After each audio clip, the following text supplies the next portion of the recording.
In 1994, a man quit his well-paying job at a hedge fund, packed his belongings into a car, and drove across the country while his wife sat beside him and he dictated a business plan into a recorder. The company he was building would sell books on the internet. His colleagues thought he was throwing his career away. His boss told him the idea was good, but that it would work better for someone who did not already have a great job. He launched anyway, from his garage, with a bell that rang every time someone placed an order.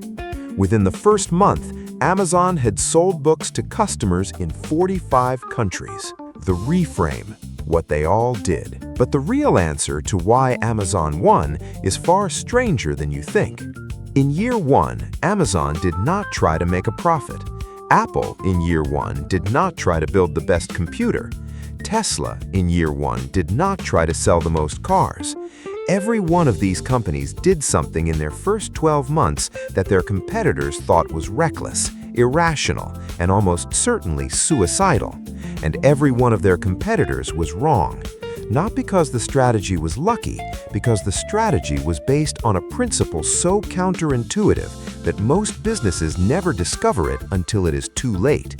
And that principle is this: the company that wins is almost never the company that tries to win first. It is the company that spends year one building something their competitors cannot copy later, even if they try. Amazon, building the habit. Let us start with Amazon.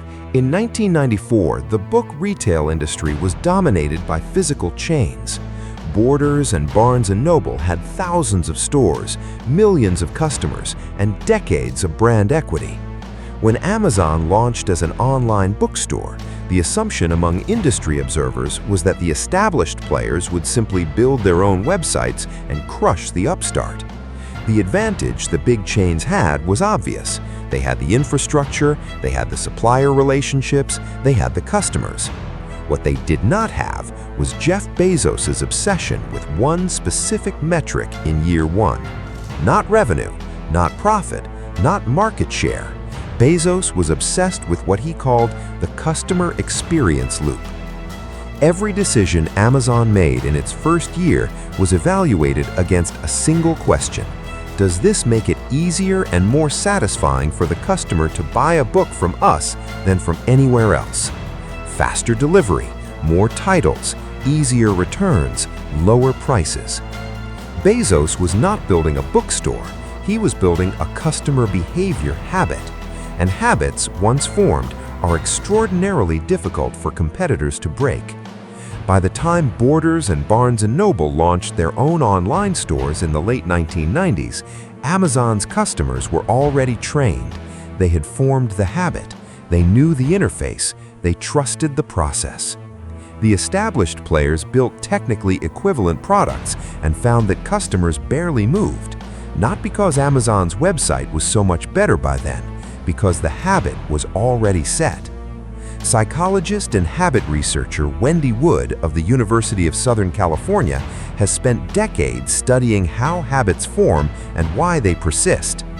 Her research shows that once a behavior becomes habitual, performed in the same context repeatedly, it runs on autopilot and is almost immune to competing offers, even better ones. Bezos did not know Wood's research, but he built his entire year one strategy around exactly the mechanism she would later describe. He was not competing for customers, he was competing for neural pathways. Apple, building the identity. Now let us go to Apple. In 1976, Steve Jobs and Steve Wozniak launched Apple Computer from a garage in Los Altos, California. The personal computer market was nascent and chaotic. Dozens of companies were building machines for hobbyists and early adopters. Most of them were competing on technical specifications: more memory, faster processor, better price-to-performance ratio. The assumption in the industry was that the company with the best hardware would win. Apple, in year one, did not compete on specifications. Wozniak built exceptional hardware, that part is true. But what Jobs did in year one that none of Apple's competitors did was obsess over something the industry considered almost irrelevant at the time. He obsessed over how the product felt to hold. He obsessed over the experience of unboxing a computer.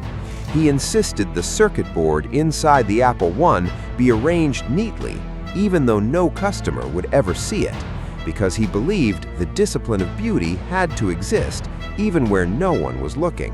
Jobs was not building a computer company in year one. He was building an aesthetic identity so distinctive that no competitor could replicate it without looking like they were copying, which would immediately make them the inferior version. Harvard Business School professor Youngmi Moon documented this phenomenon in her landmark book, Different, published in 2010. Moon argued that the companies which dominate categories over the long term are almost never the ones that compete on the category's existing metrics. They're the ones that redefine what the category is even about.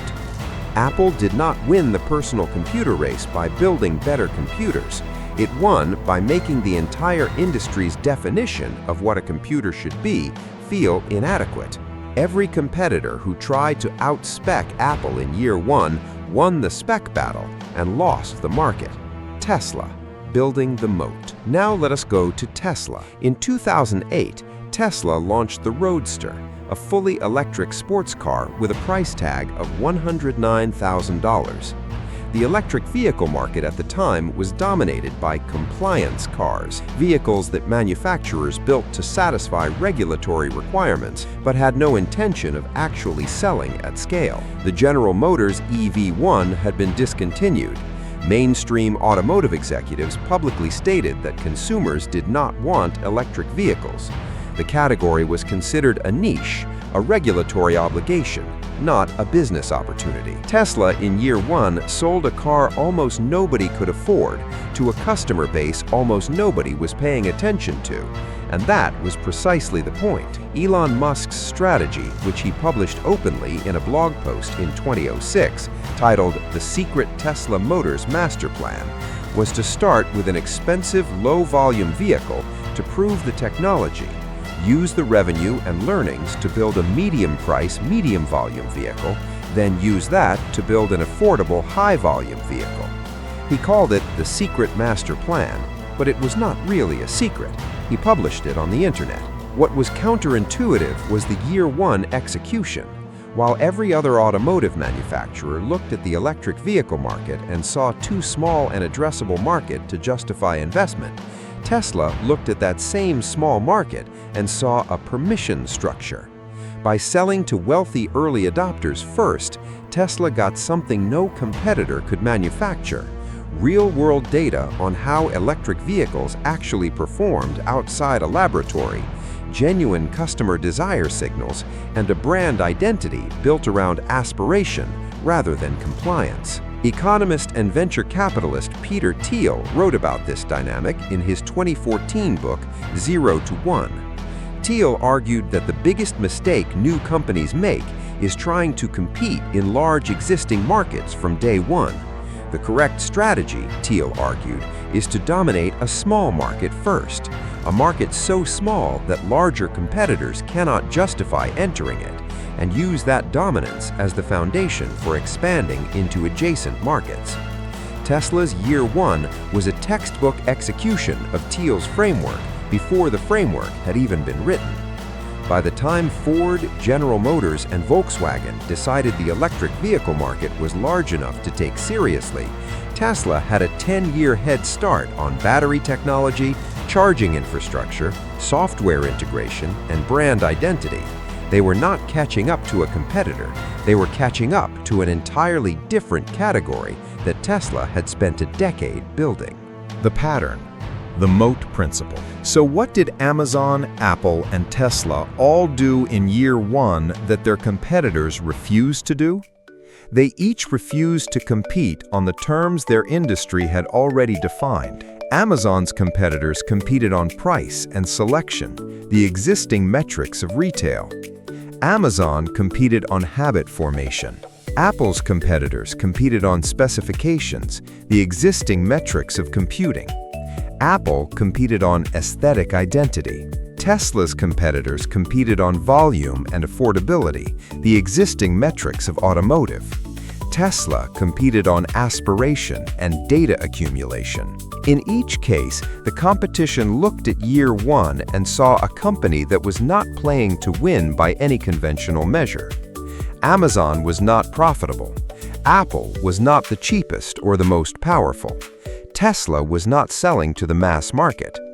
And in each case, the competition concluded that the unconventional approach was a weakness. It was not a weakness, it was a moat.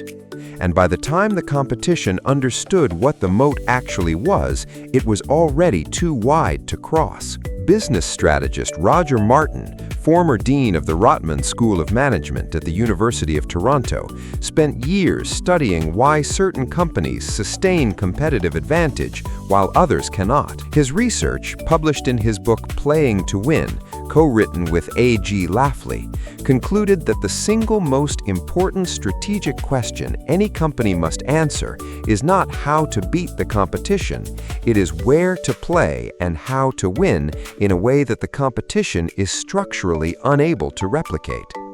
Amazon, Apple, and Tesla each answered that question in year one in ways that took their competitors a decade to understand. The mirror.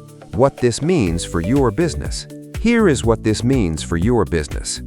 The instinct in year one is almost always to compete, to match your competitor's price, to offer more features, to go after the same customer, to play the game by the rules that already exist. This instinct is not wrong because it is aggressive, it is wrong because it is reactive. It places your strategy inside a frame that your competitor already built, and inside someone else's frame, the best you can ever be is second. The companies that rewrote their industries did not ask how to beat the competition on the competition's own terms. They asked a different question. They asked what their customer was not getting anywhere in the market. Not a better version of what already existed, but something the market had not yet learned to offer at all. And then they built year one around delivering that thing so consistently and so deeply that by year 3, 4, and 5, the habit was set, the identity was formed, the data was accumulated, and the moat was dug. In 1994, Jeff Bezos drove across the country dictating a business plan into a recorder while his colleagues thought he was throwing his career away. He was not building a bookstore, he was building a habit. He was building the moat first and letting the business follow. The question for your business is not whether you can compete. The question is whether you are building something in year one that your competitors cannot cross later, even if they try. Because in 1994, nobody at Borders thought they needed to worry about a man in a garage selling books on the internet. And by the time they did, the moat was already built.